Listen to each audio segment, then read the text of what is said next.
Okay, now we have to get serious after that. Lord, don't let my brother get killed and help those dirty communists too. That's not the right way to get serious, I guess. Those were the first words prayed by a boy 9 years old by the name of Jack. And if you knew his story, you would understand where some of that comes from. Jack, his father was dead. He lived with his mother above a bar where she worked as a waitress. He had two brothers, one in jail, and the other one was a soldier in Korea. He'd never been to church. He'd never been to Sunday school. And yet somehow he found himself at this midweek church activity with some buddies from school. And when it came time to pray, the leader just said to them, just tell God what you're thinking. Just talk to him. Just tell him how you feel and what it is that you want. And so Jack did just that. And his prayer is amazing. Obviously not because he prayed for his brother's protection, because, we've all prayed for something similar to that. In fact, there's probably somebody we're praying for in our lives right now that we're praying for their protection, but because he prayed for the enemy, an enemy that could very likely take away the person that it appears he thought most highly of. And no doubt Jack prayed well beyond his ability to understand what he was saying, but there's something about his prayer, I think, that should at least cause us to examine our own prayers sometimes that tend to be a little self-serving. It puts a finger on a very important question that many of us, if we think much about it at all, we might assume we already know the answer to. One way to ask that question would be, where does God fit into our plans? And from a certain perspective, to put it simply, he doesn't, typically. Or to ask the question another way, is God on our side? And my answer to that question might surprise you. God is not on our side. I know to say it just like that's shocking. I get that.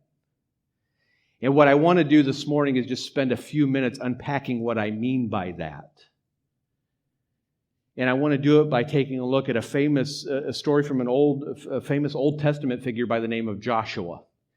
If you're not familiar with Joshua, you might recognize the name of his predecessor, Moses. Joshua took over after the death of Moses to finish up the work that Moses had started in leading the people to the Promised Land. We spent almost an entire summer in the book of Joshua a couple of years ago. But as we catch up with Joshua, he's very early on in his role as the new leader of Israel in chapter 5. And he finds himself between a rock and a hard place. And we pick up the story in Joshua chapter 5, beginning at verse 13. It says, when Joshua was near the town of Jericho, he looked up and saw a man standing in front of him with a sword in hand. Joshua went up to him and demanded, "Are you friend or foe?" "Neither one," he replied. "I am the commander of the Lord's army." Well, if you know anything about the story of Israel and the story of Joshua, about what has happened up to this point, you can see what's happening here. Joshua, as I said, he finds himself between a rock and a hard place. Just before this event, God has miraculously brought them across the flooded Jordan River. So he's got the flooded Jordan behind him, which pretty much gets rid of any question for him and the people to retreat. And standing right in front of him is the city of Jericho, with its huge walls and guards on the walls, which really kind of takes away any question of whether or not they can advance. And in between these two obstacles is this plain, this valley that the people of Israel find themselves in, basically like sitting ducks. Now, up to this point in their lives and in their existence, God's reputation had saved the people of Israel. His incredible displays of power had led them to where they were at this point. and had at least also up to this point convinced any of the enemies, any of the kings and leaders that they might encounter along the way, had convinced them to not attack. And it was a good thing, because if you knew anything about the people that Joshua had under his command, these were not Green Berets. They weren't even privates in the middle. This was a ragtag bunch of people with very few weapons and really limited fighting experience. Most of their experience was running. And so you can understand why Joshua took a walk. We've all found ourselves at some place like that where we just, you got to get away. You got to get your thoughts all together. You got to figure out what's going on. You got to clear your head. And for Joshua, he knew that war or some kind of conflict was probably just a few days away. And the future of an entire nation was at stake and in his hands, and he did not have any idea what he was going to do. Inevitably, he's kind of drawn toward this obstacle, toward Jericho, which is the biggest obstacle he's faced in his young career. And it's here, almost in the shadow of the great walls of this city, that Joshua has the most important experience in his life. He meets a man with a drawn sword. Now, there are a lot of biblical scholars that believe that the man that he encounters was at least some form of God appearing in flesh. Some people believe that it was Christ. They would call him the pre-incarnate Christ, that it's Jesus showing up in the Old Testament. Whoever it was that shows up, he gets Joshua's attention. And Joshua asks him, "Are you friend or foe?" Another translation says, "Are you for us or for our enemies?" It was a natural question. It was a human question. It was a question of self-defense.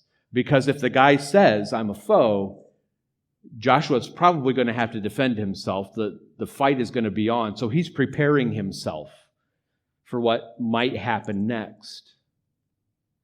But most likely, as tends to happen in Scripture in some of these stories, there's a little bit deeper issue going on here. There's a question here, as I said earlier, that we often assume that we already know the answer to. Is God on our side? What kind of question is that? Of course God's on our side. This is America. We live in Fulton County. Of course God's on our side. And that assumption tends to be reinforced depending on the environment that you grow up in. If you grow up in an environment that continually reinforces that assumption, it's easy to make that. But my question is, can we really make that assumption? Can we really just automatically know that, well, yes, God is absolutely on our side? More importantly, is that assumption consistent with what we see in Scripture? Is it consistent with what we see in this story? Well, perhaps the answer that Joshua gets to his question can help us find an answer to our own. Whose side are you on? Joshua asks. Neither one. I am the commander of the Lord's army, was the reply. Now, to this point in history, there had been no nation, maybe even, I would say probably even since, there had been no nation in history that had had the right to expect that God was on their side than the people of Israel.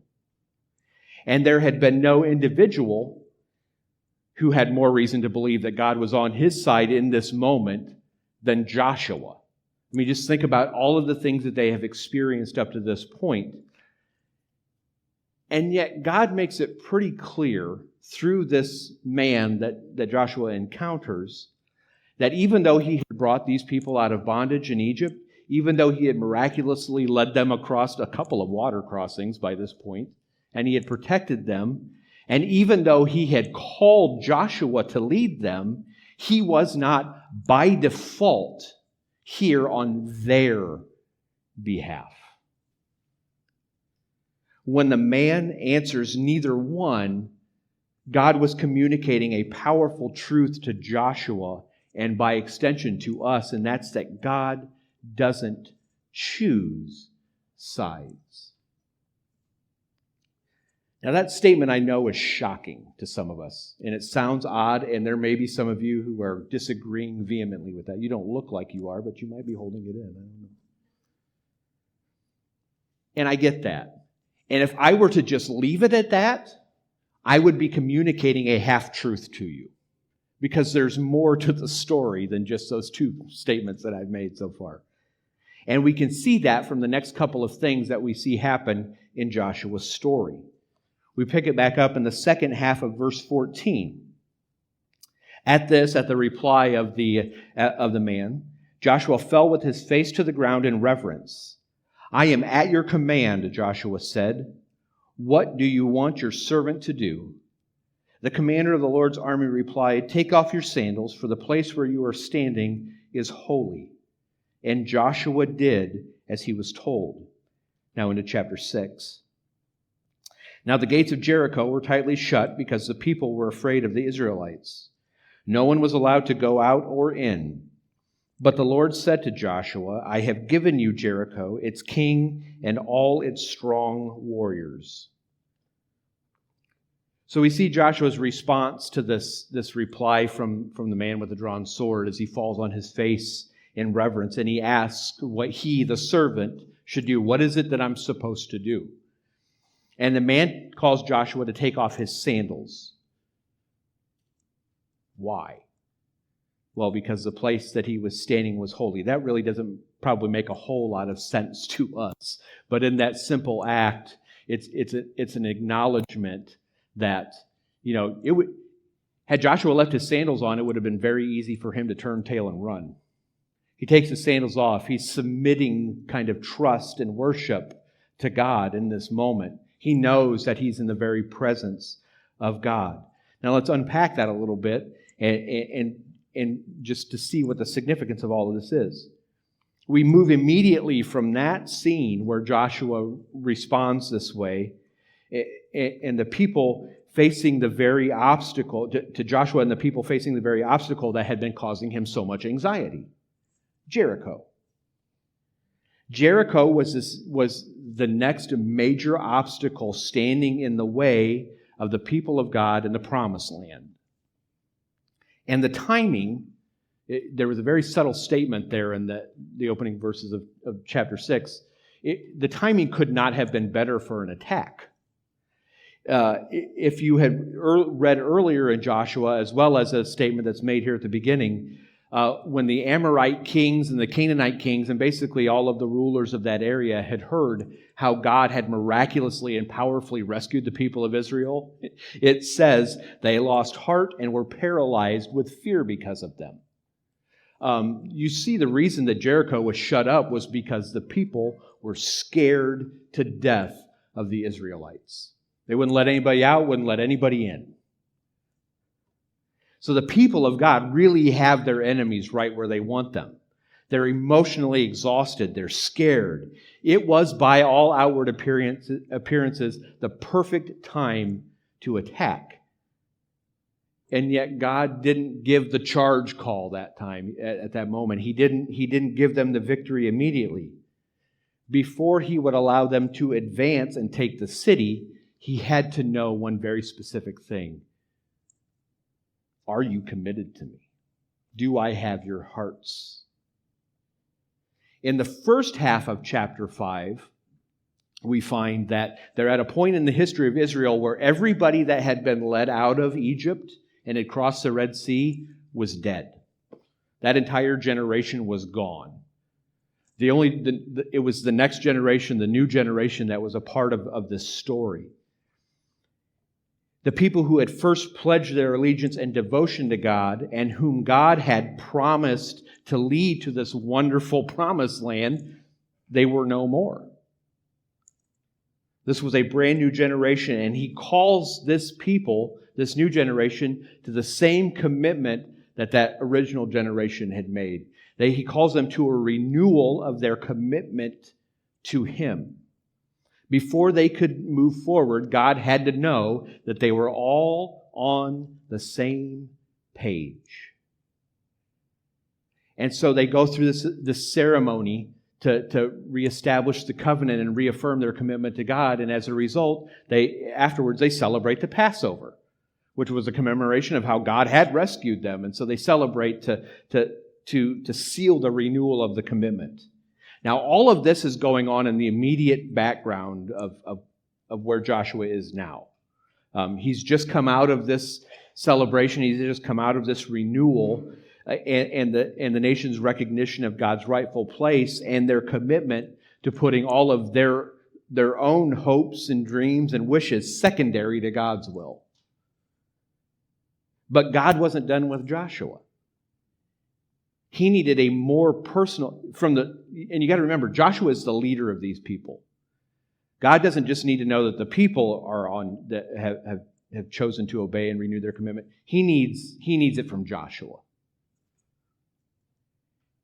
And Joshua, in turn, probably needed a little bit more personal assurance from God that he still had his back, that all of this was going to come off. Enter the man with the drawn sword. Take off your sandals, for the place where you're standing is holy. Now, if you know anything about Old Testament history, that's not the first words. That's not the first time a sentence like that was said. His predecessor Moses heard very similar words when he stood before the burning bush. Take off your sandals for the place you were standing. Joshua is finding himself in almost the exact same spot, a little bit different situation, that Moses found himself in all those years before, and he had to make a choice. Am I going to go with God and follow him, or am I going to choose my own way? Am I going to obey? Which brings us to the other side in the rest of this story, the other side of this coin. God doesn't choose sides, but he does call us to choose sides.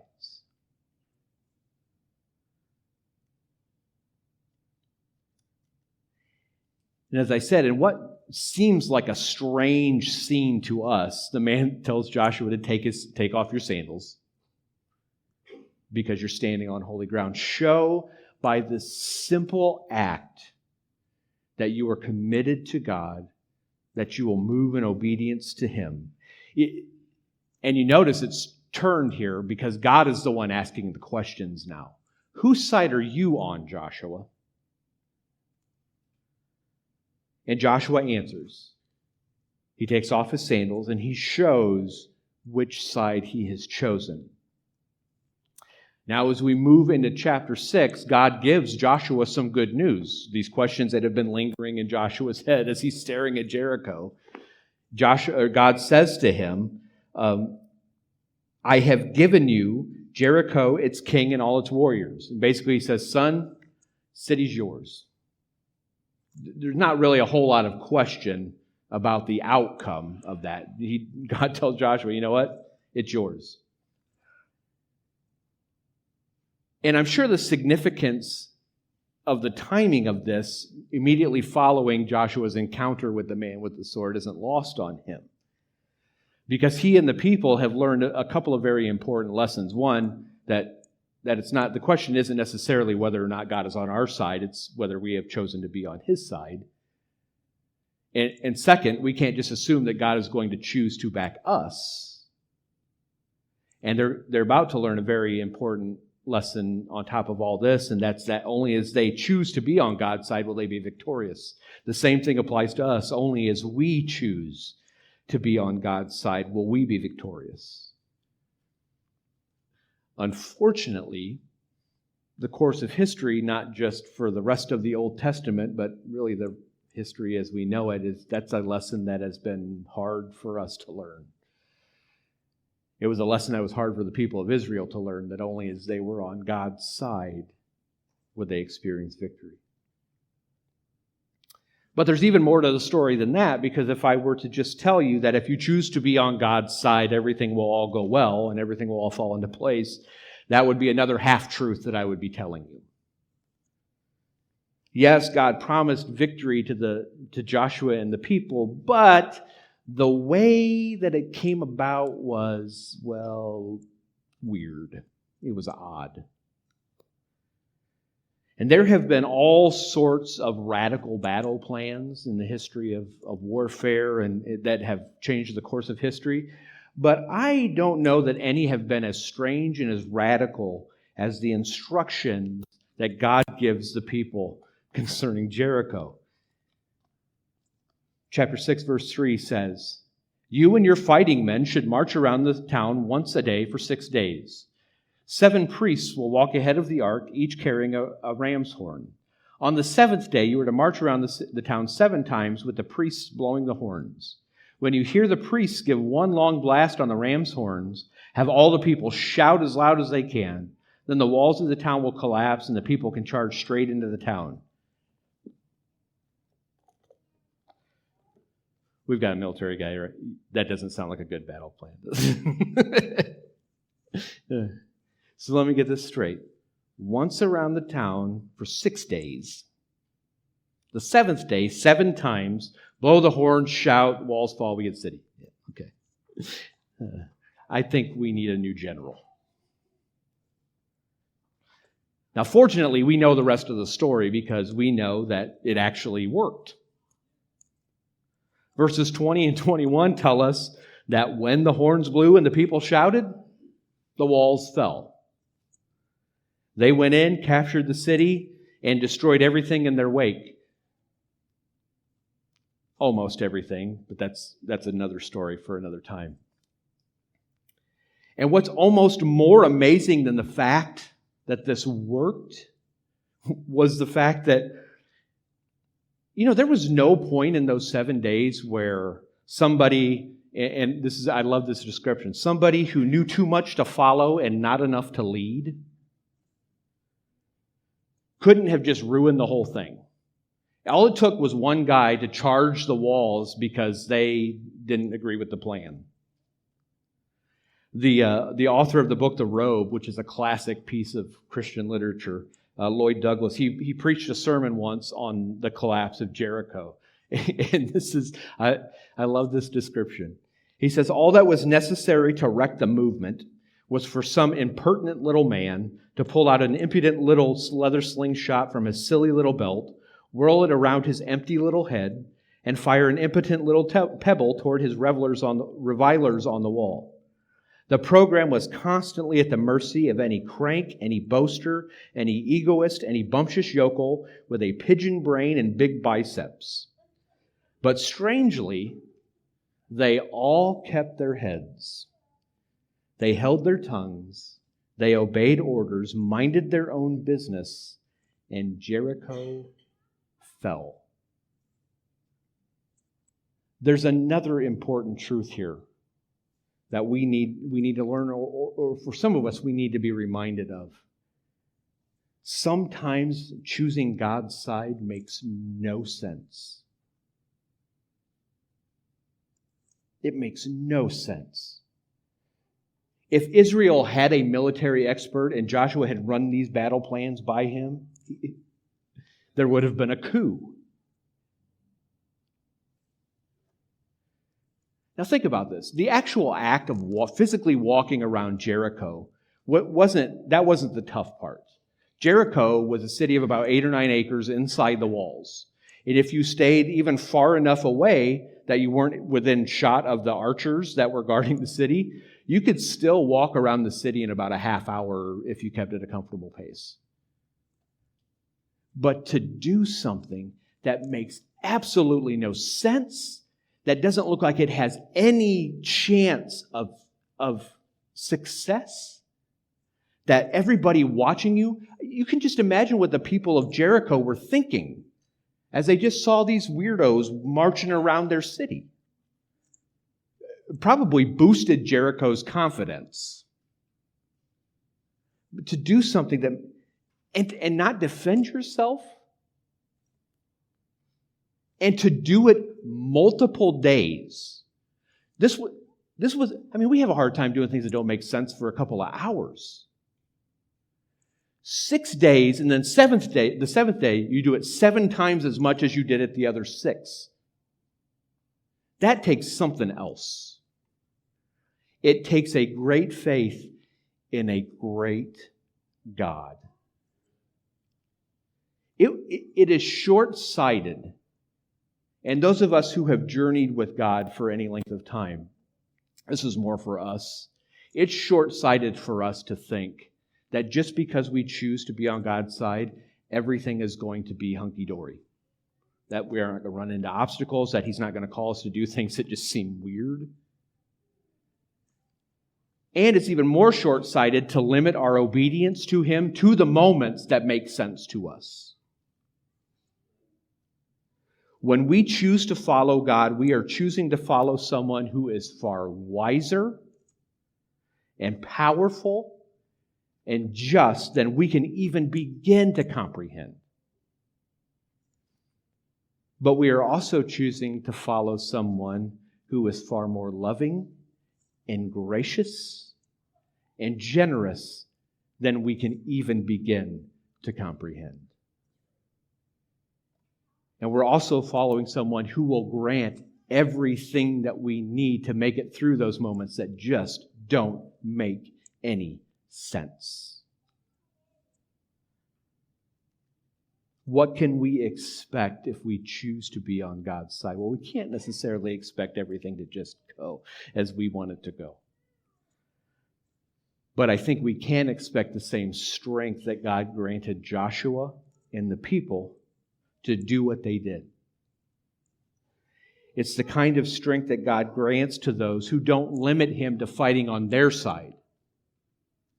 It's very subtle. But who choose to humble themselves before Him and choose to follow Him, choose to be on His side. There's victory for everyone who chooses to follow the commander of the Lord's army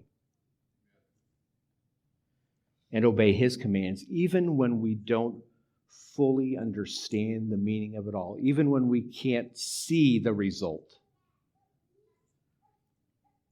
God doesn't choose sides, but He does expect us to, even when it doesn't make sense. You bow your heads with me.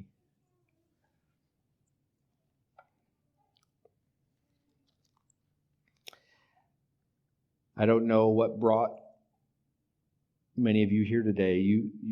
Most of you who are probably here, you're either a part of this church, you were invited by somebody. Some of you, it makes no sense why you're here today. And you may find yourself in a place that you're wondering, what next?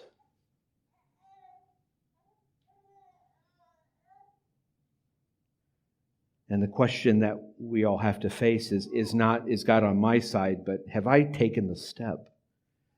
Have I made the choice to be on His side? Like I said, if there was ever an individual in the history of mankind up to that point who had the right to assume that God was on his side, it was Joshua. And yet in that response from the man, we see that the question is not whether or not God is on our side. Whose side are you on?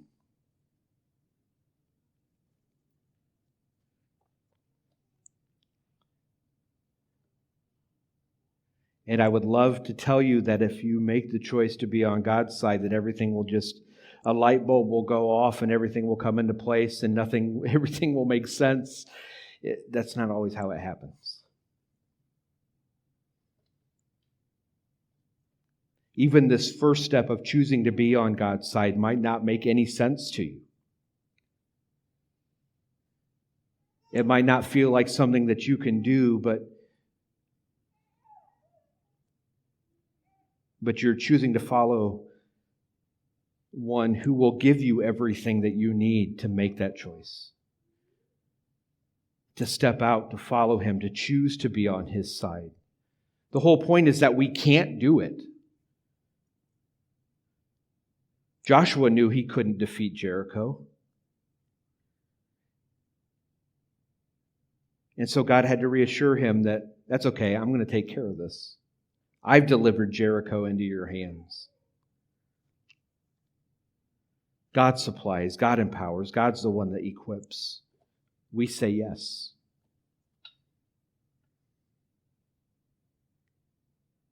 If you find yourself in a place this morning like Joshua where maybe you've been asking that question, is God on my side? Maybe you're asking the wrong question. The question is, have you chosen to be on God's side?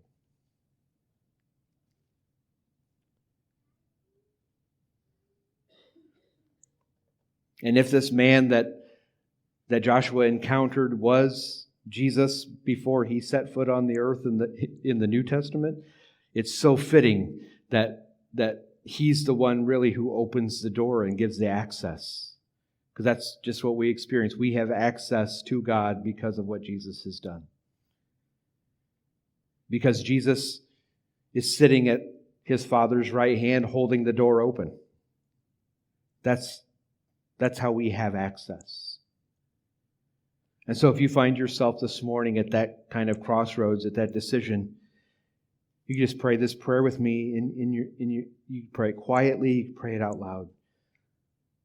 Lord Jesus,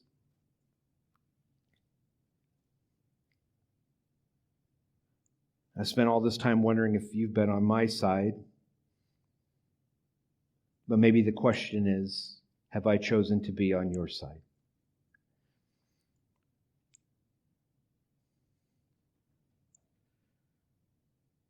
I want to take the step that you've made available to me to choose to be on God's side. And in those moments where even this step, maybe the next ones you call me to take, don't make sense, may I trust you just as Joshua and the people did,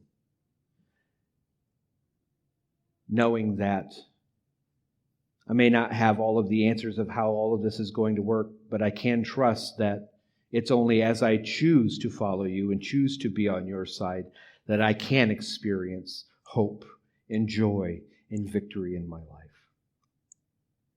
And so I take this step this morning to choose to follow you.